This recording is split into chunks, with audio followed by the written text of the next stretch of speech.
welcome back to another edition of the Change My Mind podcast. I won't change my mind because I don't have to, because I'm an American.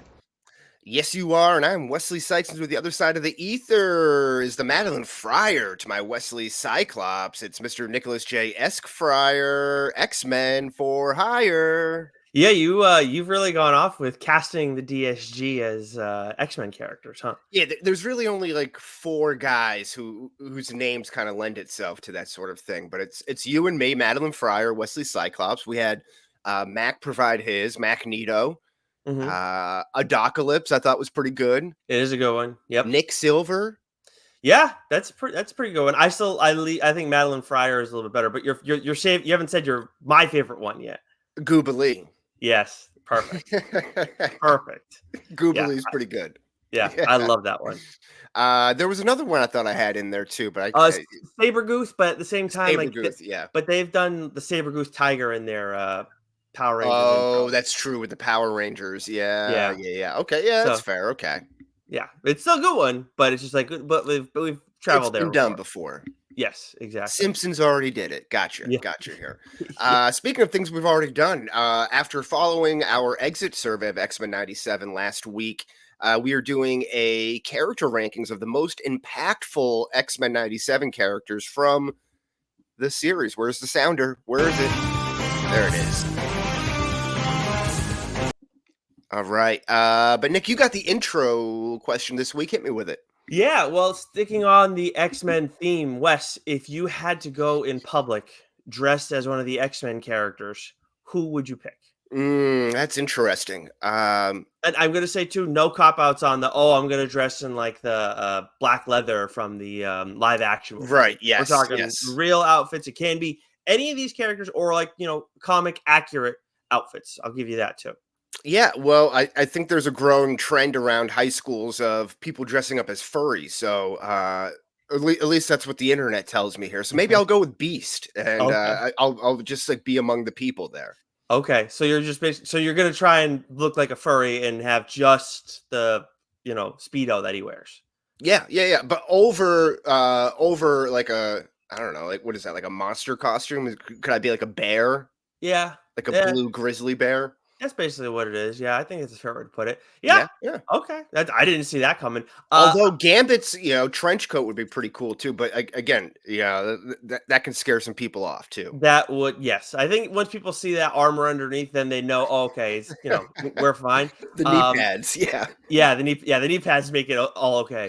I will say, I think that Bishop's outfit might be like the one that's like easiest to like rock and not look like a complete lunatic. Yeah, absolutely. And you got the red handkerchief there to kind of really, blend in. You're not really catching that blue and yellow so much. Yeah, I think my only real concern there, and this is the case kind of with them across the board, but it's just a lot of the shit's tight.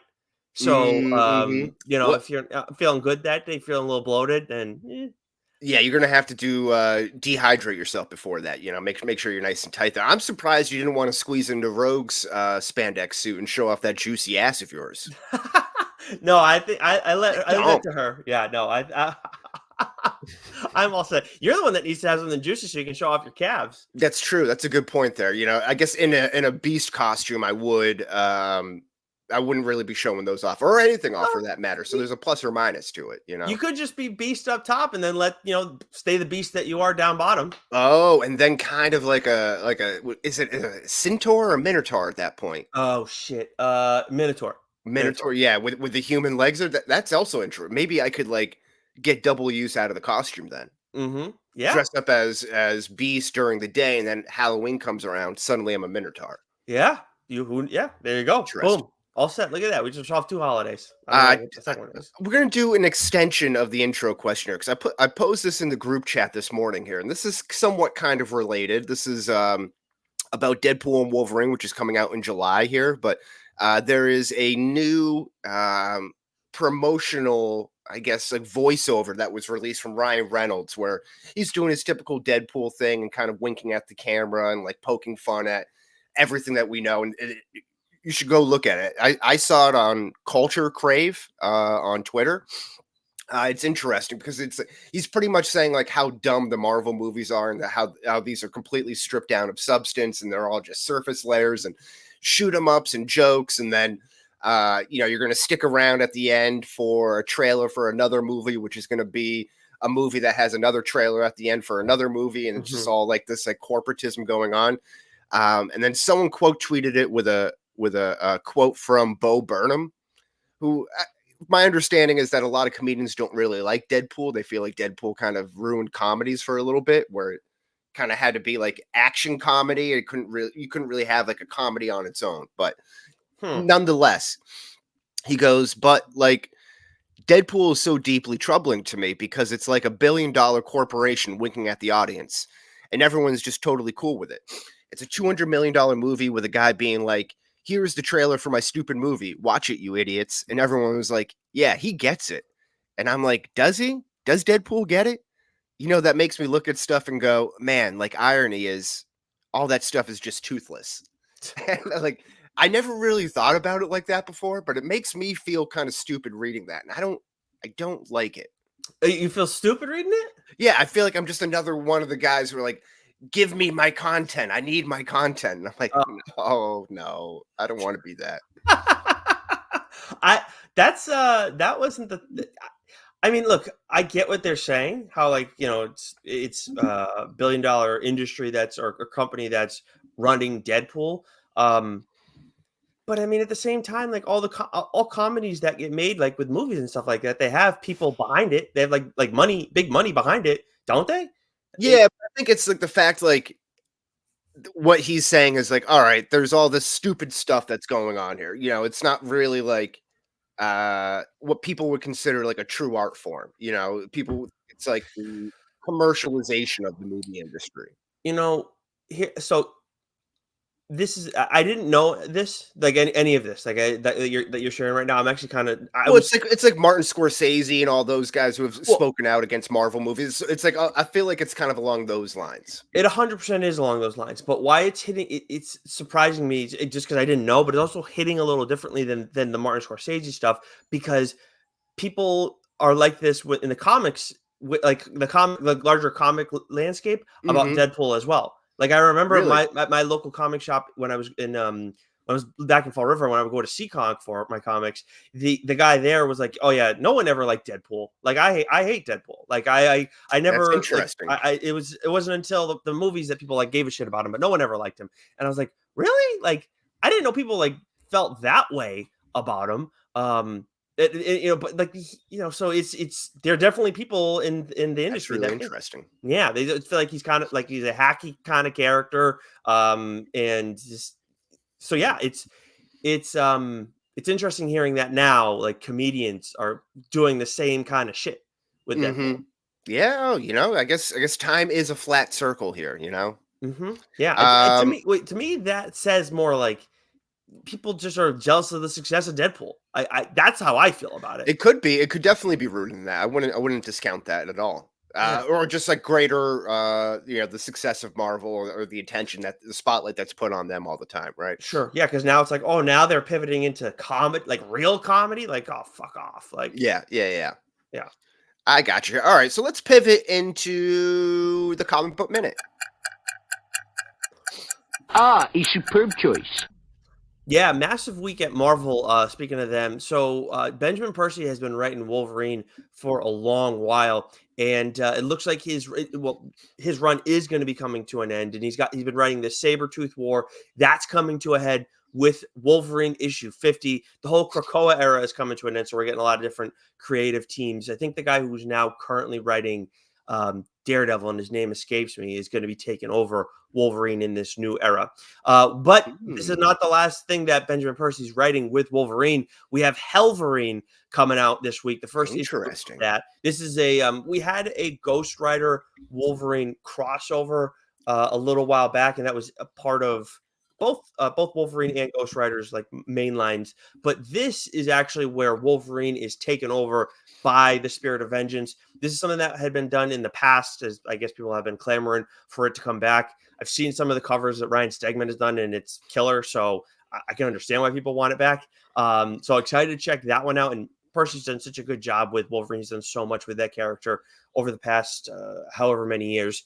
Then we also get the second issue of Darth Maul Black, White, and Red. The first issue of this is like an anthology series. A lot of the Black, White, and Red stuff before had been a collection of short stories within an issue. Now what they're doing with Darth Maul, first issue was a short story all by itself, just a comic that just told one story, and then the second issue is going to be the same kind of thing. It's separate, own individual stories. So if you didn't pick up the first one, you can still pick up this one and read it. And as long as you know who the fuck Darth Maul is and kind of have a general understanding of him, you're going to be fine. You don't need to know anything prior in the comics. From Image, we got King Spawn issue 34, Philadelphia 35. And then we have from Boom, the final issue of Mighty Morphin Power Rangers: The Return. This series is written by Amy Jo Johnson, of course, the original Pink Ranger. So this is been a fun series.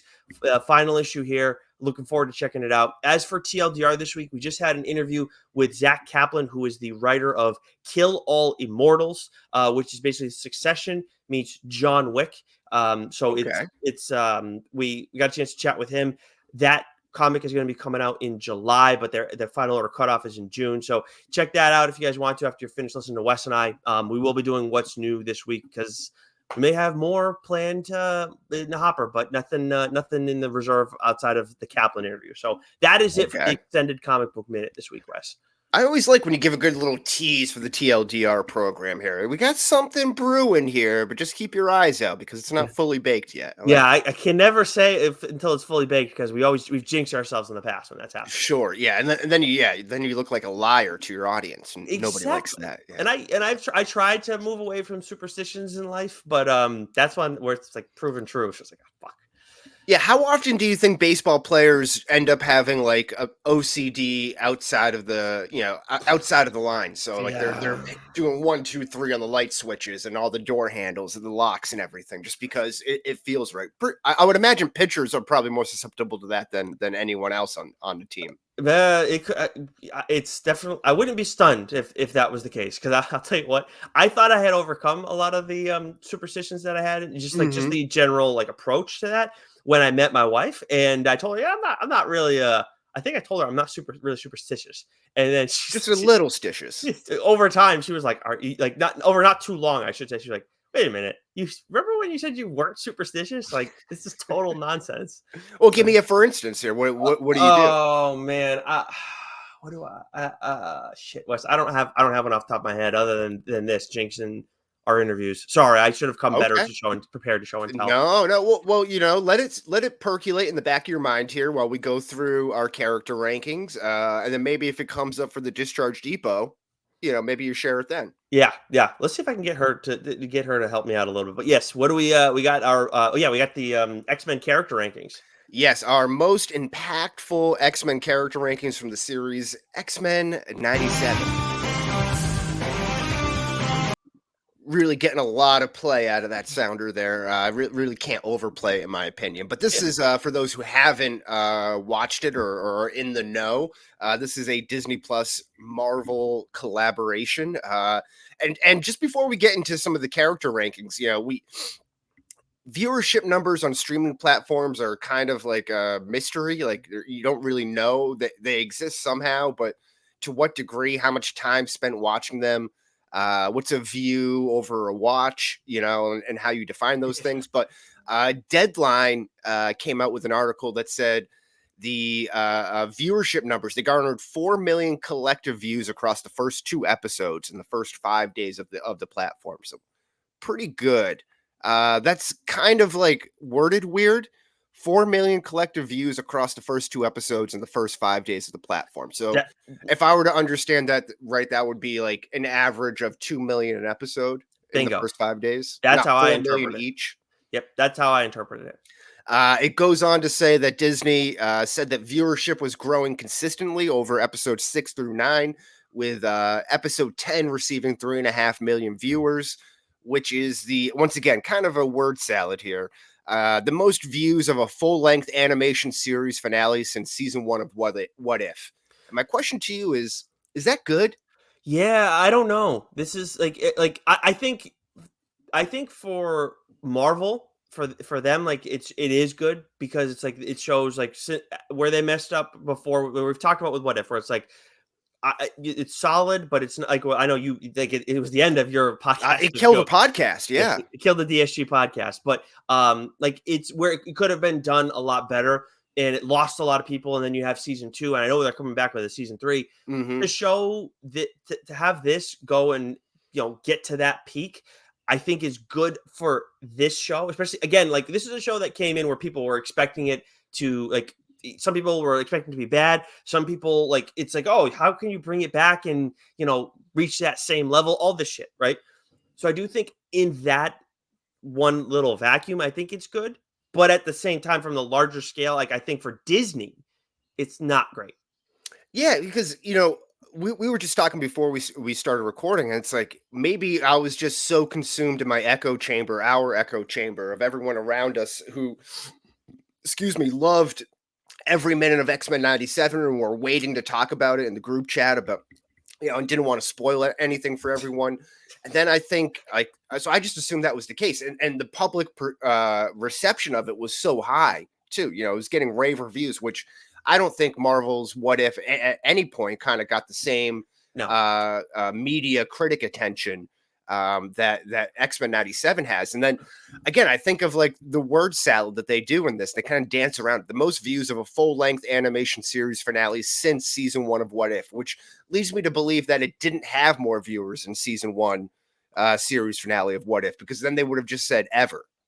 Yeah. So it's like, this is, I think we agree, this is a far and away better product that, landed the plane so much better than What If, even though I think the end of season 1 of What If was pretty good. I liked that Supreme Strange storyline there. Yeah.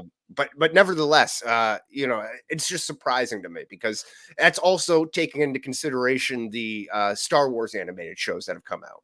Yeah, that's the big thing. Like for like it's surprising that X-Men didn't do better than What If, like on the whole. Like I'd love to see those numbers side by side. And again, if you're just doing like the 5-day comparison, okay, I guess that's what we'll stick to. But at this, because it's like we said, it's clearly better. It got, when you talk about buzz, West, like for these shows, for just all the Marvel stuff that we've seen exclusively on Disney Plus, obviously WandaVision got crazy buzz. I was going to say maybe WandaVision and then this. Yeah, probably, because Falcon and the Winter Soldier got a lot of buzz with like how edgy they made U.S. Agent in ways, but this still far exceeded that. So I agree. Like nothing had more buzz than this show from Disney Plus outside of the original Marvel show. Now, what I will say, maybe buzz, but from the other end of the spectrum would be She-Hulk. That caught a lot of headlines, but I don't think that translated into views, but that entered the social zeitgeist and social conversation online so much more because it triggered, probably myself included, parts of the internet there, right? That were really able to run with it, and like all of these YouTube shows that I see, were able to get so many out of so many different stories or so much run with that one series. Yeah, that's true. That one did have a lot of buzz. So, yeah, I don't know. Okay, so here's my thing. What does this look like? So we see this one number, and then obviously the 4 million over those first 2 episodes. What does that look like versus all the other shows that we've seen, the live action ones? Yeah, and that's the tough thing, right? Because there's not there's not like a Nielsen's rating system where you can kind of like each company is kind of in charge of keeping track of its own numbers or reporting its own numbers, and it's like I'm not sure if I trust these streaming companies. Yeah, it's like I'm not really sure what this all means, but yeah, other than it's not going to affect my interest in the show or excitement for season 2. It was just shocking to me. That again, I was just kind of in my own echo chamber there, thinking that this was like a smash hit. Yeah, maybe maybe it's just one of those things where. But Wes, here's my thing too. Like, we get these estimates. Like, I understand that like we're relying on the streaming service where maybe they're like making the numbers look more favorable for them. I understand this. Maybe if you want to take like 1 million off of this, that like only or half of this watched that episode in full. It is 20-minute episodes, so I feel like that's kind of weird. Like you didn't watch it, Yeah. in that 5-day span in full. But when people talk about like, oh, this many people watch like the Super Bowl or all these different things, and it's like, how do you really know that? I understand, like, we all have our fucking phones that, like, everybody has access to us 24/7 now, like all these corporations, but it's just, I don't know. They've been saying that stuff for years, and it just feels, I don't know how much I can believe it. Yeah, we got to take a statistics class or something because I know this sounds crazy to me, and like my feeble brain can't really wrap around this too much. But it's like if you survey a group of 10,000, then you have an accurate representation of the entire country, and it's like that's crazy to me. Yeah. Because then you're able to extrapolate everything out and like be able to expand. Like, okay, so if we interview, of those 10,000, if you have an equal representation of what the country looks like as far as race, gender, religion, age, all that stuff, right? Then you can say, well, 40% of Asian males liked this of that 10,000, so we can say fairly accurately that 40% of the nation of that specific group liked this or didn't like this. But that's still crazy to me that like that low of a number can represent, I don't know, 375 million or whatever the country's at now. If I don't like, I understand maybe that like that number can give you a better understanding of how to make decisions, but then to say like this is what people do based off of we'll just go with that Yeah, number. yeah, It's like, yeah. I don't like, maybe that's what they used to think because like they didn't know any better. Now it's like, honestly, are you sure? Like, because it's just how many people are like, okay, if you're gonna, how about this? If you're gonna go and like talk to a bunch of, you want to get like make sure you get a contingent of the Portuguese population where we're from, right? Okay, you want to get that, but like there's Portuguese people in California. I know there's not like a ton spread all over the country, but it's like people in like little Portugal are going to be different than people in California, like Portuguese people in California, I would think. So like Yeah, yeah, or just like people in the Northeast in general are going to be different from people in California. Like, yeah, there's a reason why those baseball stadiums aren't necessarily packed to the brim like Philadelphia, New York, Boston is, because there's more things to do. yeah. There's the beach, there's hiking, there's all this cool stuff that you could do in California that like in the Northeast isn't really as prevalent. Yeah, and then you go into the microcosms of like the different sects that we're talking about. Like it's like you have like with like just again like with the Portuguese people where we're from, it's like they're the people from New Bedford are different from the people from Fall River. Like there's Mhm. similarities, sure, Yeah. but like it's just how do you know that you're getting it? Like you're not just hitting Yeah. this one group's like subsect. Nick, you're speaking my language here. You're preaching to the choir. My feeble brain can't wrap around it because I think that's tough. But apparently, because of hashtag math, that works. It's true.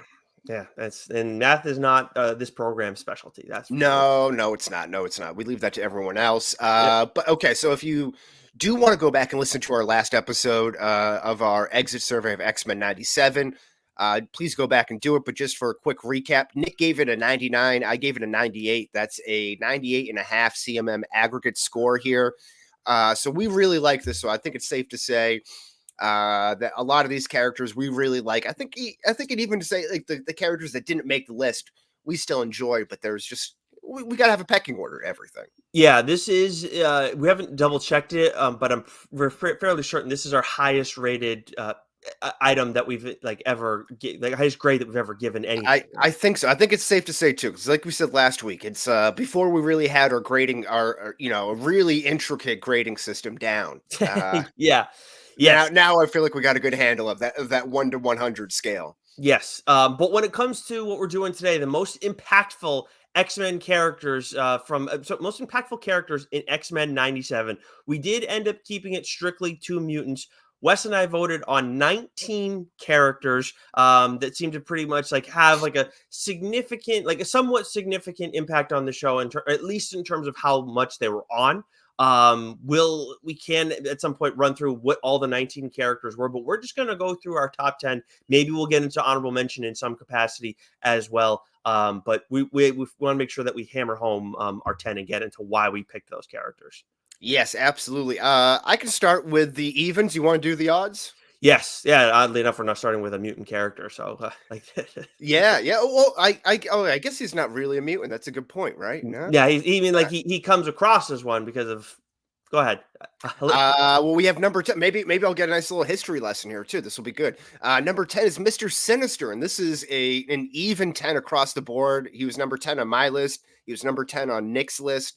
Maybe maybe the B villain in this series. Is that safe to say? Yeah, I think it's a fair way to put it. Yeah, Yeah. the B villain here, but it was, for a little bit he had front and center, kind of a misdirection there, thinking of,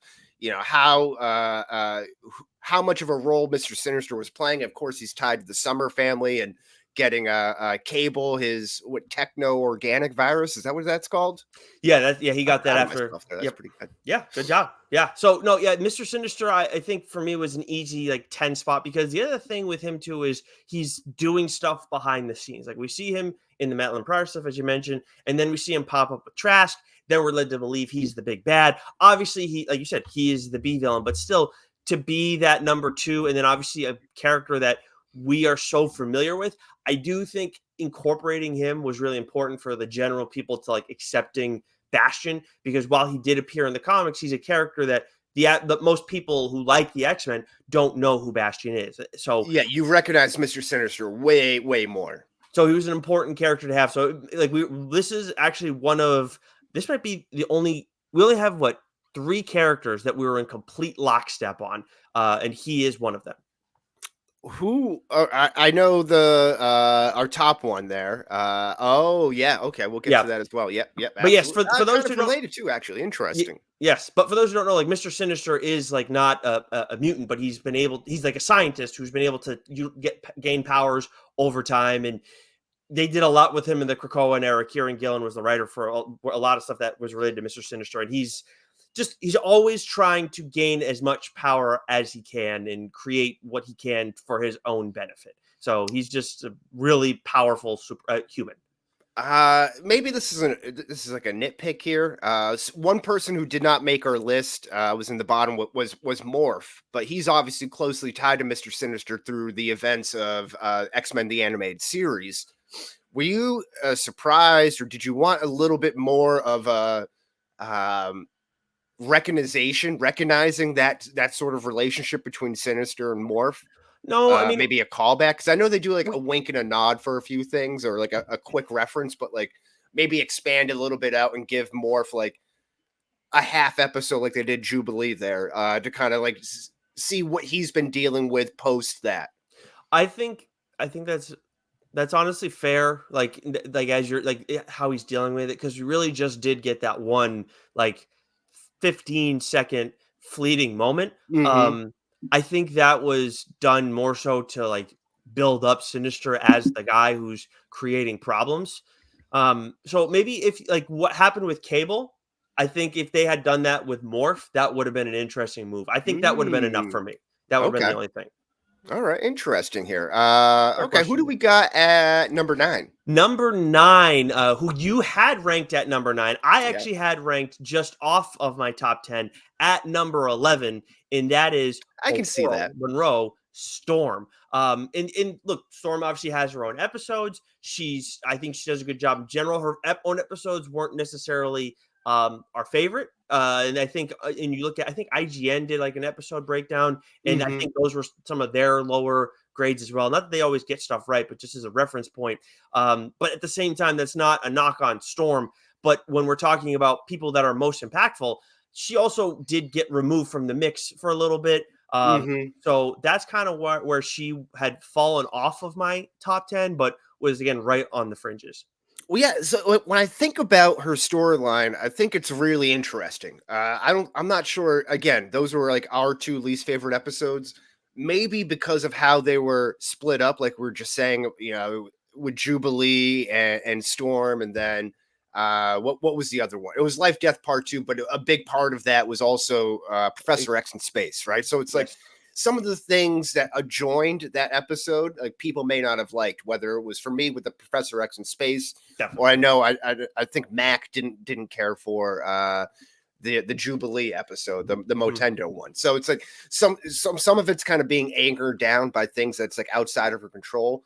And the other thing is like they're also bottle episodes. So I think the story is really interesting about her losing her powers, losing her identity in a lot of ways, and then kind of rediscovering herself, and then using that fear to kind of empower her and then recapture her powers. So I think that's like a really interesting concept. And then also in the first 2 episodes, we kind of forget about this, but she is like the vice president of the X-Men at that point with Magneto. And Magneto really relies on her in a lot of ways, and not Scott so much, because she's the one who's able to kind of see that bigger picture of like, we need to keep this team together. I need to put like, whatever personal feelings I have for Magneto aside for the greater good. Yeah, I think that's all very well put. Yeah, that's what it was. So when you talk about her two like kind of solo episodes again, sharing it with Jubilee, sharing it with Xavier, I think the other thing with where it kind of those episodes weren't received necessarily as well by us and just others is the pacing. A lot of this stuff is extremely fast moving throughout the show, even when you look at the Jubilee stuff. But when you look at certain things where it's slowed down, like it's slowed down with Xavier, it's slowed down with Storm a little bit. I think that I remember seeing like I think it was Mac in the group chat said something about episode 5 where like it's obviously like people love it because of what happened at the end, but he felt it was a little slow. I did as well, actually. I do remember it's like it completely picked up, at that point, and made up for it. But at the time, I'm like, where is this going? The ending is insane, but at least that also has like some level of like tension between like Rogue get like this love triangle. So you have that, but still like there was mixed feelings on that one. So if you look across the board, a lot of them are slower episodes. So I think that's why that's what kind of hurts Storm in my consideration too. Yeah, I think that's a great point. Great point as well. But nevertheless, still cracks the top 10 at number 9. Number 8, we have Jean Grey. So she was mine 7. You're 9. So that's a nice CMM aggregate score of 8 overall. And kind of a complicated role here. You see her being torn in so many different ways, whether that's her interactions or crossover life with Madeline Pryor and how the fallout with Scott Summers. She has her love affair or her lack of a love affair with Wolverine, and she's kind of dealing with that. So she's a bit of a head case there. Then, of course, no pun intended, or maybe it was, or maybe it was. I guess we'll never know. Yeah. But yeah, the Jean Grey stuff is great. We get a little bit of the Phoenix Force at the end there, where she comes through and really saves the day. Maybe that's a little too clean of an ending for her, and that ending of that story overall. But she plays a huge part in this, as does the rest of the Summers family. Yeah, this is one of the characters. Like, so she obviously just cracked my top 10. And I always have like mixed feelings about Jean Grey because I always feel like she can be more. But whenever she is more, she's out of control. But it's just like there's no like whatever end of the spectrum for her. It's always like, what's going on, I guess is kind of how I feel. So like this is where like we did this specifically of like most like impactful characters because like I like Storm more in this show, but I think that Jean Grey, like there's a lot more going on with her with the love affair, like you mentioned, and then like she has to deal with Cable, who's like kind of basically her son, but also not her son, and then like so it's just she's got a whole lot going on. So like for me, she had to crack my top 10, but at the same time, it's like she's still like if we're talking about like who's our favorite characters on this show, she's not making my top 10 on this list. Yeah, and actually, you had a little bit of a flip flop there with her counterpart too. So it's like we're almost actually. Oh no, I really dragged down Madeline Pryor. We'll get to that a little bit later, though. We don't want to go backwards, but I thought that whole concept was really interesting. Where the switch happened with Sinister and Jean Grey and Madeline Pryor, that's an answer that we don't really get. Although I think there's a reference to Madeline Pryor never having the Phoenix Force inside of her. So maybe it was a post Dark Phoenix saga event which happened. That could be it. That's very telling. Just like having a kid who also make it very telling. But I will say this, like as you said, you dragged her down. I'll just tell the people this. We'll get to her later. I like Mac, am more of a fan of Madeline Pryor than Jean Grey. Wow. How about Madeline Pryor, caret sign facing right, Rogue? Oh no! Oh geez! Oh no! This is hard. I'm putting you on the spot here. I think I got to go with Rogue because Rogue's always there. Like she's reliable. Most impactful in your heart. I got to go Rogue. I gotta go. Well, see, Or is that two different things? There's two different things. We're talking about fucking animation. And none of it does anything for me, if we're being honest. But no, Rogue and Gambit, like, honestly, I've learned through rewatching this, like, I learned a lot from as a kid from their relationship. It's fucking wild. From Rogue and I hope you don't take on any of their In a relationship traits. Not from no. Okay, so all right, we're talking about it now. No, Gambit constantly compliments Rogue. Like, I see. Yeah, that is very much his thing, and I get what, and like, where he's like, the swamp rat, and very much feels like a lady killer and all this stuff. And it seems like, oh, maybe he's just trying to get with her, but it's like he can't get with her, so he's trying to show his love in as best as he can, in whatever way he can. So like, maybe he's just a hornball Southerner, Well, I think he is that too, but at the same time, he can't do anything about it with her. So he's letting her know, like, constantly how he feels about her. And I definitely remember taking that, and then just like, this is an example of like how elevated love can be. It's not all about physical touch. So yes, I did learn a lot from that. Okay. Oh, there we go. There, the secret art of Tantra, coming from Gambit to Nick Fryer. I love it. That's good stuff there. And this is why Rogue will always be ahead of all other female, like, at least X-Men, if not all superhero characters. But anyways, we're not talking about her. We're not talking about her yet. We got to get to number 7 as we move past Jean Grey, where you ranked this character eighth. I ranked him 7th, and that is Nightcrawler. Obviously, in terms of lines in like moving pieces on the board, he doesn't have a whole lot there. Yep. But his presence, because this is a character who, again, like, I don't know how much he was in the animated series. I only remember the one main episode that he got. I feel like outside of that, he may have popped up 5 times. I feel like I'm being generous. I don't think he did. So a character who people love his look, obviously loved him in X2. In the comics, he's an outstanding character. All this stuff, they're like, we're like, Bo DeMeo was like, we're gonna bring him into the mix. We're gonna heavily utilize him. There's no reason not to, and they knocked it out of the park, particularly with the action. And when you look at all these characters, like, especially as we move up the board, a lot of them have some awesome action moments. But he might have the highest batting average. Like, I think he has the highest batting average of the bunch in terms of action. And again, the way that they show his power set and the way that he uses it in the show, it's like the sex appeal for his power set is through the roof. Like, it's very, very cool to see done. So I think even at its worst, it's still cool to watch. You can't really screw it up. Yep. And you mentioned the action, and that's 100% true. That scene with Nightcrawler or with Wolverine that we talked about, when he's like, I got 6 of these. And he's like, no, my friend, you have 9. And then you see the swashbuckling sword come up on the tail. Great stuff right there.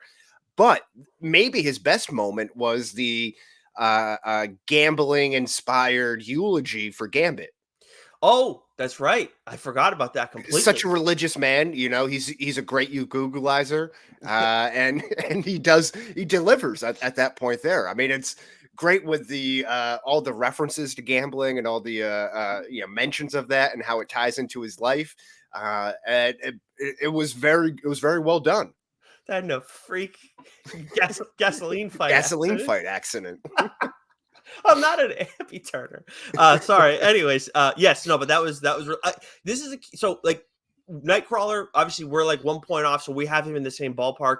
I don't think realistically you can't have him any higher on this list because of I agree, because of just like his the lack of involvement and everything. Yes. But if you gave him more like say in what was going on, he could have risen up this board 100%. Yeah, absolutely. And maybe this more from reading the comics, but is he ever like a leader? Maybe like, I'm sure he gets his own comic books and stuff like that, but within the X-Men proper, with the team he is. With the so just as a quick example, in Krakoa, he was like he's had a whole like crisis of faith because like they were able to bring back everybody was able to come back from death. They like found a way to like basically hack the comic book system and like do a wink and the nod at it. But he was like trying to figure out like mutant religion, and also he was part of the leading Quiet Council. He was one of the like 12 members of the Quiet Council. So yes, he's a very He's like the soul of the X-Men. Because my point was going to be like maybe he's just meant to be like a really strong side character, and like maybe that doesn't seem to be the case. I'll tell you though, with this, like, if they just do, if everything else is strong and they just do what they did with Nightcrawler and just give us a little more of it because he's gonna be in more episodes, I would be okay with it. Like that would satisfy me. I want more, but I would be satisfied with that because they really kick ass them. All right. Moving on to number 6 here, which just doesn't really make sense to me too much. How he's number 6? Yeah. Because the person above him has the tiebreaker is like we always do one Oh, person right. Oh, because who has the highest I individual. was just looking at the rankings and not the score there. My mistake. Okay. Yep. So Cable with 5s across the board is our number 6. Little odd to say out loud, but it does make sense. Trust us. Yep. He had a combined score of 5. He tied with the person above him at number 5 for that same score, but someone gave him a 4. So that's where the tiebreaker is. Gotcha. But Cable is really the MacGuffin of the whole series. I mean, you have this great point at Nate Summers where he has to go into the future and he comes back. He's kind of like a real linchpin of this whole thing and makes all the wheels kind of turn. Without him, maybe MacGuffin isn't the right term to use, but maybe a linchpin of the whole series. Yep. Without him, none of this is really possible because he's able to go back in time and warn people. He gets abducted and operated on by Mr. Sinister at the hands of Bastion, who they all kind of see him as this like supreme race, right? The superior genes of the Summers family. Right. Yes, he's his greatest, Sinister's greatest experiment, and I think using so a cool character in general. Great seeing him in action. I do like that old school, like seeing him get into like the old school X-Men outfit too, because that was done in the comics back in the day as well. And I think it is a cool look for him. But what was done so well by Bo DeMeo from a writing standpoint was when Cable came to Genosha, I think it was episode 5, like he said, he's coming, or I think it was he's coming. Yep. He wasn't talking, it was vague. And obviously in that moment, it's stressful, all this stuff's going on, and he's like about to body slide again, and he does. So like so he's got to act fast. So it's understandable that he may not say the name correctly or bring up the specific name, but because of his tie to Sinister, and because Sinister's been so significant in the X-Men animated series shows, we automatically assume it's him. We've seen him pop up already, all this stuff. But in the comics, you have this battle with Bastion, and like a big part of that whole zero tolerance event was Bastion and Cable going toe to toe. So if you look back from a comic standpoint too, it's very accurate that like, oh, that's how that's what happened. That's why he said he's coming.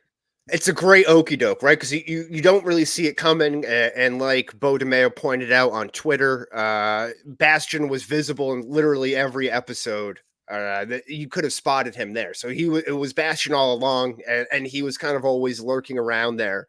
But the obvious connection of Cable and Mr. Sinister just kind of leads you to that little okie doke. And it's like, oh, no, we got this backdoor path here. We're going to sneak in with Bastion. I thought that's great. Again, I think the child stuff when Nate Summers hits very close to home. Obviously with having a kid and everything like that, it's like, oh, damn, man, that really does suck. So I think that it speaks to the emotional element of the series overall. And the Summers family overall, maybe outside of one other character, if you were to group those 3 together, I think they would be the second most impactful. Yeah. If that family was a package deal. Yeah. Yeah, that's a fair, if you're looking at it from just that standpoint. And I'm curious too with when we saw Nate as a kid in the future at the end of everything, like he's got a different look. Obviously, he's much younger, so I'm very excited to see what they're gonna do. What they're gonna do there, because obviously we're dealing with Age of Apocalypse. What new characters are they gonna throw into the mix besides him? But yeah, and I didn't realize this, but Cable does have the telekinetic abilities of Jean Grey, Madeline Pryor. I didn't know that. I didn't know that was part of his powers, but apparently that's also what helps keep that techno-organic virus from overtaking his body. That's pretty cool. You learn something new. Yep, it is very cool. That's why we're like, we talk about like robotic arms. Like, it obviously makes Cable look totally badass, but it's like that's also like a very much a sign of like an indicator of what he's dealing with 24/7 and why he can't do as much cool shit as you would think he'd be able to do.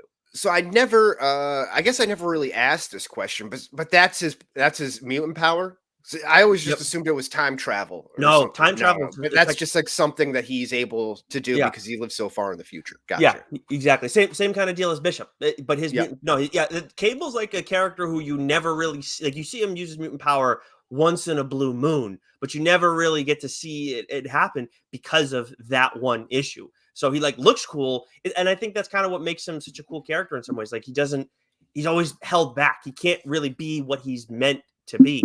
Right. But that's also cool when you bring if we see Nate Gray get brought into the mix, which I would really love to see that happen. Nate Gray. That's like an alternate universe Cable where Jean Grey is the mom. I forget who's the dad. I don't know if it's still Scott or not. But where Jean Grey is the mom, and he is he doesn't have the virus holding him back. So he's he's super, he had cool, slightly That's different cool. look and everything. Yeah, I would love to see that. And now that like look what Bo DeMayo did with bringing in Bash into the mix, now I feel more comfortable hoping for some of these new characters. Okay, well, yeah, and what was pretty cool at the end, we see, Forge. I'm not sure if we talked about this in the exit survey, but Forge looking over the cork board with all the different X-Men, and it's like missing in action, presumed dead, off Earth, and it's like who's there? Is like Colossus, Iceman. There was like Exodus, some hawk girl or something like that. I know. Or some bird based hero. I can't remember the other ones. I remember Exodus. But Quicksilver and Scarlet Witch were off planet, but presumed to be alive. So maybe there's some sort of meetup happening there. But yes, nevertheless, I thought that was pretty cool. Yeah. And Cable is still out there. Yeah, I would love to see. Like a little X-Force thing happen with Forge and Bishop. I think that'd be like if that's the next animated show we get out of this, it's I would be in for that. I would definitely want to watch that. Absolutely. Moving over to number 5. So you gave this character a 6. I gave this character a 4, which then makes the tiebreaker with Cable getting 2 5s. Yes. Coming in at 5 with a 5 score is Gambit. For obvious reasons, I have him high up on my list. Obviously, he's only in this show for half the season. He's also not in every single episode, right? Because the Jubilee episode was episode 4, if I'm not mistaken. But just in a similar fashion to Mr. Sinister and to, I would say, Bastion as well, this is a character who's not on screen for a lot of the series, but he has a lingering impact. For him specifically, it's after he dies. And obviously his death was so awesome and so well done, but it's just like he influences Rogues particularly so much that I have to have him in my Mount Rushmore on this season. Yeah, and I think the sacrifice there, I think, we really value killing your heroes and that sort of idea. So I think having that up there is such a huge impact on the show and on us, the audience overall, right? But even aside from that, I wasn't the biggest fan, kind of like Mac with the Rogue, Magneto, Gambit love triangle. But it was pretty interesting, right? Because Magneto, all he has to do is put on that magnetic condom and he can do whatever he wants. And that's pretty crazy there. But we also get kind of like what we talked about with Nightcrawler, those standout action scenes. And this was, I think, in episode 1, even throughout the trailers, we saw this was him charging up Wolverine's claws during one of the first fights with the Sentinels. And I was like, that's really cool. That's a memorable moment there. Aside from him blowing up the Super Sentinel Mastermind thing there in episode 5, that's one of those standout action sequences and team up opportunities that we really love to see out of our an X-Men team. Yeah, Gambit was utilized so well. I understand like the love triangle being a point of contention for a lot of people, but by and large, like similar to Nightcrawler with his power set, Gambit was used really well in the moments where he got to show off. So I was, and as someone who like, I talk about how Gambit is a very much an underutilized character. I feel like he's starting to get more and more respect as like people who were fans of him, as kids start to influence the stories that include him. I feel like he's getting more impact. So I don't want to see him like die so quickly. Obviously, it seems like he's going to come back in some capacity as Death, but Mhm. I like even if they didn't do that, I'd be like, you guys did a great job with this character in this one season. Yeah, absolutely, absolutely. I got nothing else to say on Gambit. I think he did a great job, well deserved at number 5 with his low game played rate, but in the games that he played, pretty impactful there. Mm-hmm. Number 4, I have this as number 3. You had it at number 6, so this is one of our biggest discrepancies in the top 10, albeit only 3 spots. Is Cyclops. We talked a little bit about the importance of the Summers family when we talked about Cable and Jean Grey, but on top of all of that, I think Cyclops got a lot of justice here, right? He was kind of played to be, a little bit of a pussy bitch by both, I think, Ty Sheridan and James Marsden, although I think James Marsden was a great casting for Cyclops there. But we get a little bit more of an edgy leader type role, albeit we do get some cuckoldry type moments when between Jean and Madeline and Wolverine and all that kind of stuff. But I thought this was a great showing from Cyclops as a leader and kind of showing off his power set while also kind of tapping into that goody two shoes type stuff that we all know Cyclops to be. Yeah. So I think in fairness, there is a level of my bias showing with my grading of Cyclops because I'm Maybe not. mine as well. On the other end, I like Cyclops. So maybe you know what? Maybe in the end, we let our biases still let us to the right grading. Yeah. Because I do think having him in the top 4 makes a ton of sense. Because as much as we can talk about Jean Grey, we can talk about Madeline Pryor. Like Cyclops is the guy that's at the center of it all, and then Cable has his whole things with with him as well. So he very much has a huge impact on this series. And then from an action standpoint, he was out. This was it is undeniable. This is the best Cyclops action I've ever seen in animation or in live action. It's not even close. I'm blown away. And I'm like, that's the thing when we look at this across the board, we have that with a lot of characters. So that was very, very satisfying. And really my only knock, biases aside, on Cyclops was that whole bit with the news report. We've kind of talked about it already. Yeah. See, I like that though. Yeah. Right. And I'm again, like and it wasn't about Cyclops. I felt like that was like just a weak moment of like either voice acting or I think more so voice acting actually. Yep. Wow, look at me criticizing voice acting. Yeah, there we go. This is a couple weeks in a row now, Yeah. So that was like the only time I would say that was my only real criticism with the character. So 6 probably due to some biases because obviously I love Gambit, I love Cable. Mhm. But yeah, anyway, so I'm comfortable with him at 4. Yeah, and I think as we get into this top 4, maybe top 5, I would be happy with like 2 through 5 kind of playing around with. I wouldn't really argue with it, no matter what we had. But I think our number 1 feels pretty solid, and even Yep. number 2 feels pretty solid. But I like, all right, enough pussyfoot and dance around here. Let's just get to number 3. Yeah, number 3. You have this character at number 4. I had him at number 2, which puts him, of course, at 3rd in our ranking. That is the lead villain, the big boss in the series, Bastion. And we don't get him until a little bit on the third, was the 8th episode. We only have a little bit of him there. We hear allusions to him and whatnot throughout the series, but we don't know who he is until then. And even then, it's just like you have to look up on the internet exactly who he is. In that 8th episode. But from there, we see how much impact he's had. Obviously, he was moving pieces with Sinister, and we see at the end, like everything that he did, he was such an awesome, satisfying villain. And I think that while he had the least amount of screen time, I mean, I guess when you add it across the board, maybe he has a lot of screen time compared to other characters, but at least episodes appeared in. of all these characters, had such a lasting impact. And I also think when we're talking about impact, I think he opens the door, like I was mentioning earlier, to, okay, we can introduce some of these other characters that aren't necessarily as well known from back in the day, where I feel like that's always like a concern. So I think he was really well done, and such an awesome big bad. Yeah, I mean, just to piggyback on what you just said there, a really awesome, really formidable big bad here. He really hits the X-Men with some blows, some real death blows there, but also really carries out his plan and is able to shield himself for about as long as he possibly can, right? With everyone thinking and kind of pointing towards Mr. Sinister, which is a sign of a great villain.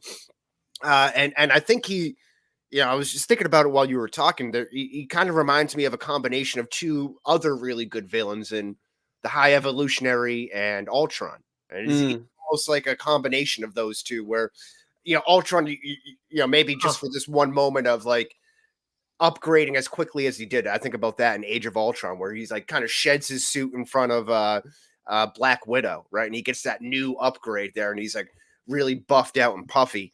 Right. And that kind of reminds me of a Bastion with Cable, right? Taking his arm and then getting that immediate upgrade. But the High Evolutionary and Bastion almost have like the same sort of mindset of, tinkering and being a scientist and kind of upgrading himself and looking for perfection on any form. And maybe that's even like Mr. Sinister to a degree. But I thought those were really two strong characters that kind of morphed into Bastion. It felt like, and I thought that was effective. Yeah, and I do, and they made some changes from him in the comics, because he was, if I'm fairly certain on this, he was not a mutant. He is like strictly like a Nimrod evolution, Sentinel Gotcha. type of evolution. I really like the change that they made here, because it's like he's kind of got a similarity to Magneto in a way, and even they share like in appearance, they have like similar looks too. They look like a little older, obviously white hair and everything.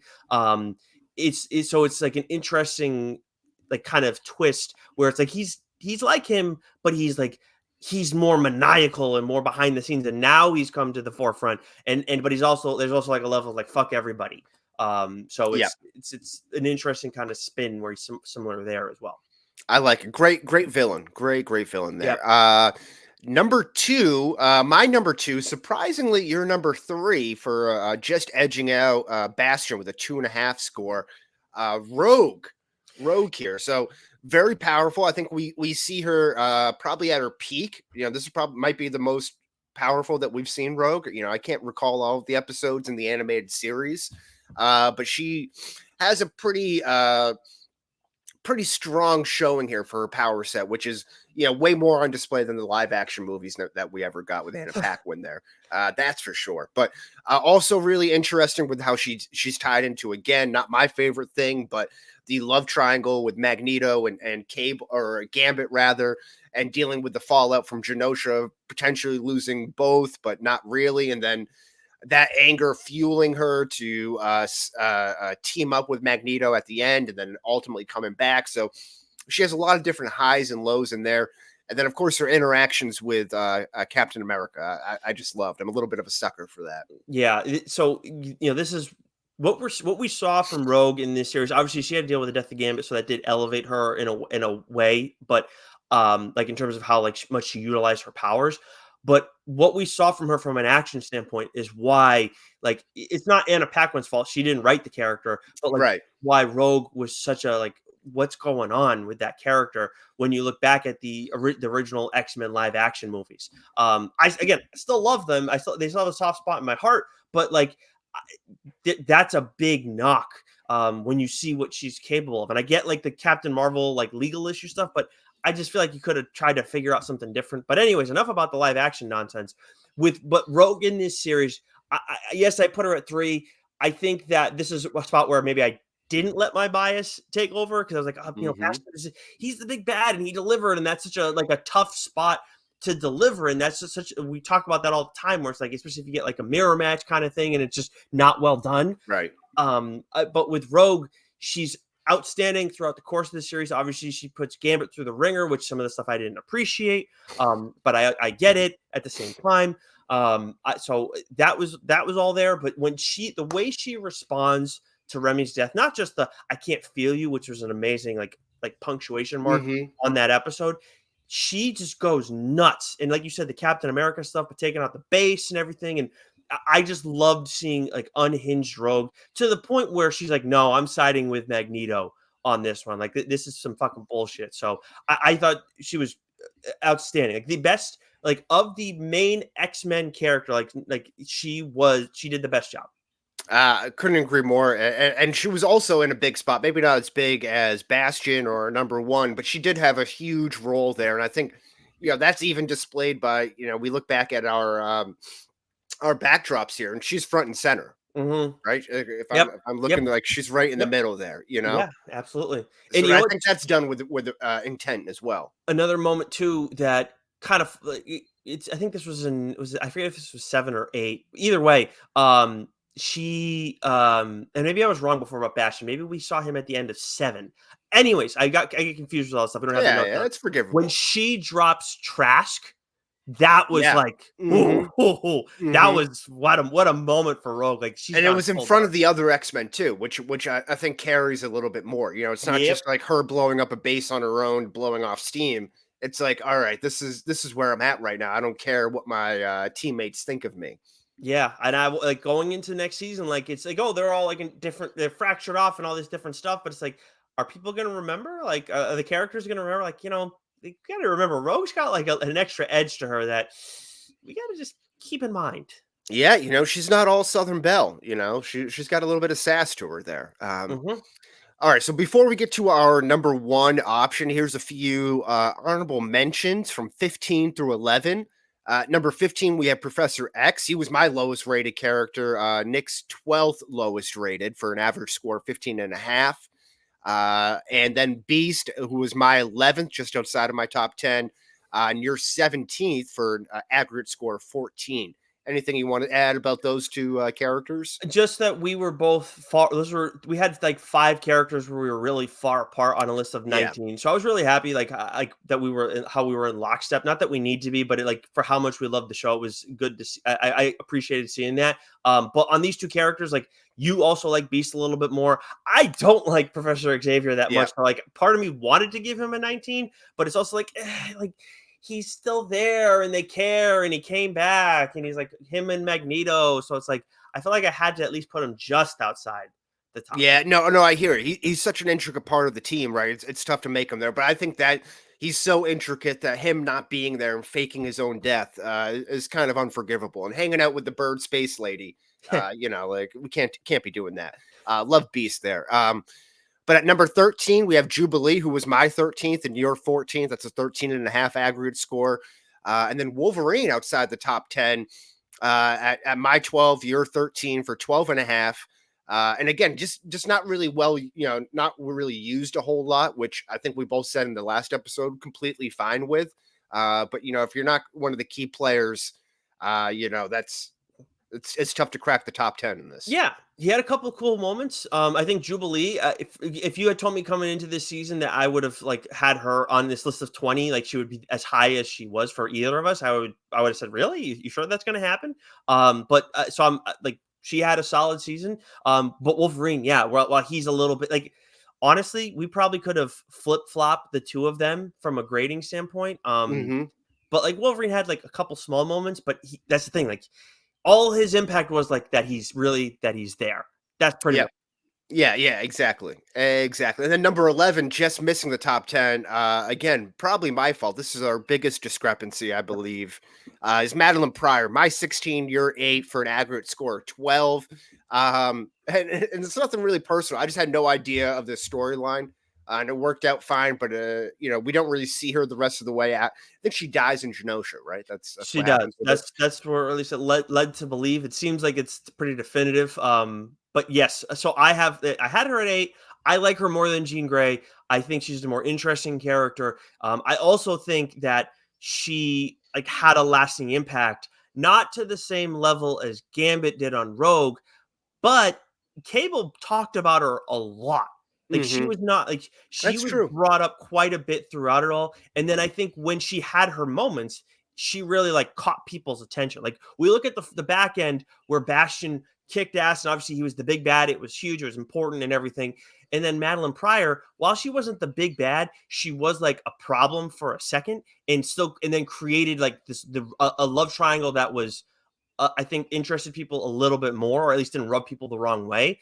So Mhm. I think she brought a lot to the table. And yeah, I have her at 8 ahead of Jean Grey. She's the only one of our top 10 for either one of us that didn't make this list. But I will give her credit that she did provide me with the biggest laugh out loud moment. Just because I have no, real history with the comics or anything, but when she introduced herself as the Goblin Queen, that was so over the top that I was like, "This is fucking hysterical." So I just literally laughed out loud there. Yeah. But yeah, so that's it with me. Anyone else that you want to mention?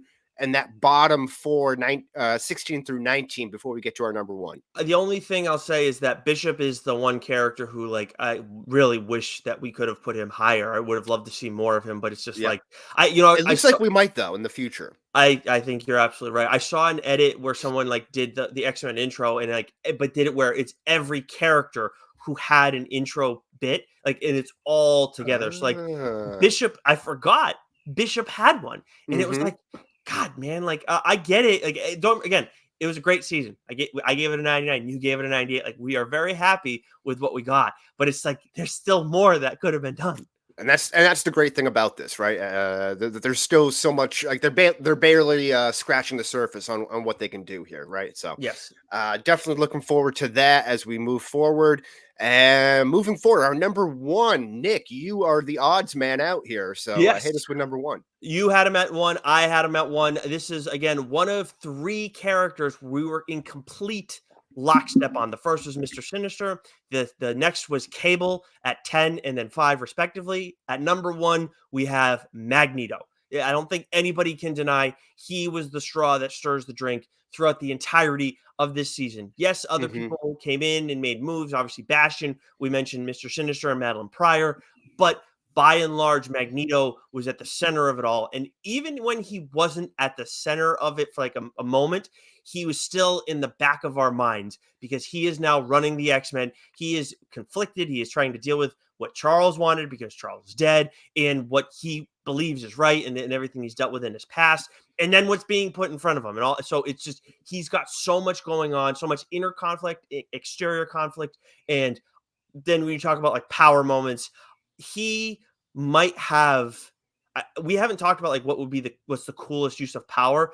Nightcrawler's up there, Gambit, obviously his death was up Hmm. there. Cyclops had some really cool moments, but but Magneto just like basically shutting down the polls. That was Yeah. whew. Yeah, and having pulling up Asteroid M and then just having that follow him around wherever he goes as like a threat of a catastrophic apocalyptic type event to Mhm. occur. Pretty intimidating there. I would say that he is the most fleshed out character, probably along with Rogue and then maybe the Summers family. But Mhm. Magneto, I think, is far and away the most fleshed out. You mentioned dealing with the conflictions of, having his personal beliefs and knowing what happened to his personal background and his family, to wanting to honor his dead friend, Professor X, and kind of honor his final wishes, quote unquote. And you really see him play with that and actually try to carry that out, but ends up getting pulled back and proven right in his mind about the current state of humanity and where the mutants stand and all of that. So I think that it was super effective. Maybe the best Magneto that we've seen, and that's saying something. I think Mhm. Ian McKellen, and Michael Fassbender are both great. We've had that debate a couple of times about who is better, and they're both really good. But this might be some of the best Magneto storylines that we've gotten to date. Yeah, and you know what? I'm glad you brought up those two because obviously they both did a great job from a performance standpoint. And while we've talked, we had our whole like casting conversations about like all time or whatever, like incomparable. And Hmm. we're in different sides of it in some capacity, but I do think that when you talk about castings, those like superhero castings, those two are among the best all time. They just both happen to kick ass at the same character. With I think Fassbender's character was more fleshed out than McKellen's. Yeah, because But you get that Holocaust story, kind of like what you do here. right. But then McKellen's is more dealing with the mutant issue. I think that we Hmm. get it with Fassbender, but it's not like to the same degree. This was the perfect marriage of the two, of like fleshing out the character and focusing primarily on the mutant issue. So yeah, like this is definitely from a writing standpoint the best Magneto that we've gotten in any live action or animation. Yeah, absolutely. Couldn't agree more. He's our number one here. So for a quick rundown, once again, we have Mr. Sinister at 10, Storm at 9, Jean Grey at 8, Nightcrawler at 7, Cable at 6, and then Gambit topping out our top 5. Cyclops at 4, Bastion at 3, Rogue at 2, and then at number 1, uh, Eric, Er- Eric, Eric Lencher, Max Eric Eidenhorf. Lyncher, Magnus. Where does Magnus come from? Yeah, that's one that I actually I know they've always referred to him as Magnus, but that one I'm not as familiar with. I think his Because in original. theory, Magnus would be like a great pun on Magnet Man, Mm, Magneto, all that stuff. Like it kind of lends itself a little bit more. but he's more so known as Eric Lencher because that's what he's referred to in live action. But his original Hmm. name is Max Eidenhorf. Oh, interesting. I never knew Yes. that. And just real quick too, just to finish this all off, we talked about our honorable mention. We mentioned, our like our last 5 out. But then Hmm. we talked about how Bishop was unfortunately at the bottom. I just want to make sure so everybody knows who else we voted on. Morph came in at 16, Forge was 17, Sunspot was 18, and then Bishop was the last one at 19. Yeah, exactly. And some good stuff there. Sunspot I felt like was probably the most inconsequential overall. He had his own little storyline with Jubilee there, but overall, I don't think it was that impactful to use Mhm. that term. But nevertheless, maybe we see some more of them moving forward. Yep. Yeah. But yeah, good stuff all around, Wes. All right, let's go to the discharge depot. Choo-choo, bitches. All right, we're as a crow flies, recording this a little bit earlier in advance here, so it's not Memorial Day weekend just yet. It's just the start of it. We're on the eve of it, some may say, on the precipice of it. So, what do you got planned for Memorial Day weekend? Yeah, so we are I think this is the first time we've done this, Lauren and I, like where we're going to see both our families in separate locations in a weekend. So we're going to Connecticut for Saturday, and then we're going up to Massachusetts for Sunday. Hmm. So then Monday, which is why I'm glad we're doing this in advance, we're just like completely just chilling because like that's a lot of driving. Well, I'm not going to put any pressure on you by any means here, but the great thing when you have kids, Nick, is that people come to you. You don't Mhm. have to go everywhere. So then you can kind of dictate the rules a little bit more. That is Something to keep in mind in the future. that is definitely something that I'm like, when this day comes, I feel like we're going to be in a little bit of a better spot. Yeah, absolutely. Everyone, the grandparents, you come to us. We're on a sleep schedule. We Mm. can't be driving in 3-hour car road trips everywhere. Yeah, jeez, yeah. No, I hear that 100%. What do you got planned? I'm assuming you're staying in your area. Yeah, we got a little bit of a barbecue plan over the weekend. We're going to go see my dad and my stepmom on Saturday. I think today, Friday. It's so nice. So we might go to the beach down the street from us. Ooh. We got a nice little Jeep stroller, a big wagon that we can put Vivian in along with all our towels and everything. So we'll walk down to the beach with her, set up shop for a little bit, see how that goes. Maybe catch some sun on my milky calves. They need the light, the vitamin D there. But yeah, we're just hanging out. Nice. Yeah, sounds like a nice relaxing weekend. It's and I think we both need that. One other thing Yes. on a non-Memorial Day related note, I finally finished Fallout. Mm. Outstanding show. Really. Did you play the game or Nope. did you come into this dry? Yeah. No, I Okay. came into this dry. I've just heard it mentioned on Dork a ton in the Hmm. past. And so when it came out, and then when I saw Walt Goggins was involved, I was like, oh, I'm Yeah, definitely he's going to great. give this a look. Yeah. And uh, the cast was awesome. The world and everything. Walt Goggins is definitely my favorite character. But the main character, Lucy, I've never seen. We've seen it plenty of times where like you start like a character who will start off like nice and whatever, and then they kind of turn into like the world forces them to get a little bit grittier in some ways. I really enjoyed how they did that, like how it was written and how she evolved over time, because she's not just like gone full dark, but like at the same time she's like trying to hold. She's doing a really good job of battling the two, of like trying to hold on to what she was and still be a good person, but also like accepting the world that she's in and like having to adapt and evolve in that way too, or devolve, I guess. So it was like her and Walt Goggins, like they the ghoul, like they were awesome. So I really enjoyed that show. Highly Awesome. recommend it. I haven't watched it yet, but it came out yesterday, and I don't know if this is a whole season drop or if they're going to be doing a week to week episode release. But Tires, it's a sitcom series starring Shane Gillis and all of his Oh yeah. Philadelphia comedian friends there. So I've been a big fan of his for a while. I love his um, sketch comedy that he's done, Gilly and Keeves. It's all with like the same guys pretty much. So I'm excited to see what this is about. So I'll check that out this weekend, whether it's just a single episode or the whole season drop. Already renewed for a second season. Seeing that Oh, right now. I mean, pretty much right now he's the golden goose. Yeah, You know? I saw the trailer for this and I was like, yeah, people are gonna like this because it's all like the way it's shot too. It feels very real and everything. So like It feels almost like a mockumentary type of thing, like The Office or Parks and Rec, that type of steady cam. and it feels like it's taken back a little bit to like where I love, obviously I love Parks and Rec. I enjoy I actually think I like Parks and Rec more than The Office, but Hmm. The Office obviously was older and the way it was shot, like while like I'm not saying the quality was bad, it just felt like a little bit more authentic. And Yeah, I think than Parks and Rec, which very much felt like more so a show.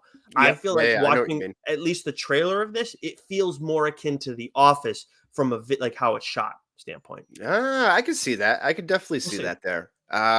Yeah, I'm interested in it because what was funny too. He also said that he was asked to be one of the roasters on the Tom Brady roast, and he declined. He was in the audience and watching it. They panned to him Mm. once or twice, but he declined doing that because he said he didn't feel comfortable up there. So, which I thought was kind of interesting. Honestly, I'm stunned at how many comedians that they had up there because like I don't, maybe they just didn't know Brady like that. Like they just like not that like we just grew up with it. So we know what he like eventually evolved into, and it's like he Hmm. doesn't like this isn't his thing. But So Shane's a big football fan, so he would know. He would be that's be able to like get some good jokes in there from a Philly fan perspective too, but that's which probably, is pretty ruthless. if he's a big football fan, then that's probably why, because he probably knows if I piss him off too much, he's gonna like it's not gonna go over well. And I can Yeah, like, yeah. he probably Although didn't. Nikki Glazer, she had some hard jabs in there, and I think they ended up pretty well. But she didn't like I don't. I think was she the one that made the joke about like now I'm a football fan because Taylor Swift said we can be?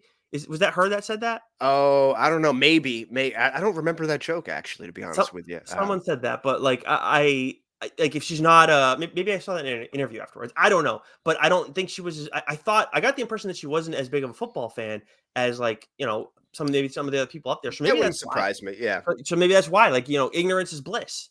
Yeah, that's true. That's true. You're a little. It's like what Felger Maz and Adam Jones also say. It's like we don't want to interview players. We don't want to talk to the players or be in the locker room because then that affects how much shit I can actually talk about them if Yeah. I have to see them the next day. Yeah, if you have to actually answer for what you're doing, 100%. Yeah. Yes. Yeah. Exactly. We're gonna Exactly. There. let's not go down that rabbit hole. It's very easy for us. Yes, I Like, know. Yeah, we just did. We just pulled down there a little bit. oh, All right, so good stuff here. This will be out. Same bad time as you're listening to it right now. I don't know why I'm talking like in the future. You're I'll listening clean it to it up. in the present. But we'll be back on our normal schedule for to start off June with Furiosa, a Mad Max sequel. Is that sound good to you? I think that's what we're planning on doing. Yeah, that We could sounds do right. that or War of the Planet of the Apes. Either way, we can flip flop it. So. I'm excited for Planet of the Apes, but I'd rather do Mad Max Furiosa for sure. Okay. All right. So we'll have that when we come back, when we're reconvening. Same bad time, same bad place.